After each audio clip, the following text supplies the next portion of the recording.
Alright, isang maaliwalas na Saturday.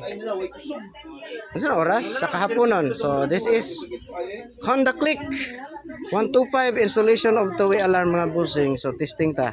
So this setup kung siya total shut off if even naka even naka on ang yawi basta naka basta naka arm ta shut off ni siya tanan. So ito i-testing niya. So aresta ta sa remote starter 1 2. Yes.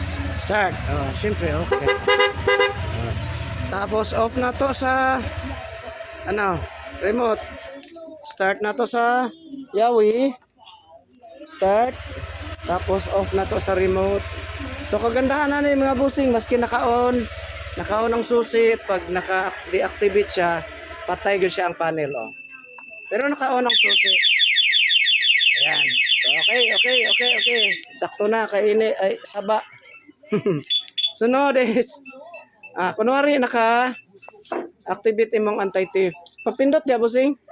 Kaya sige tingog ang usa ka remote. Na pindot tunga. Ayan.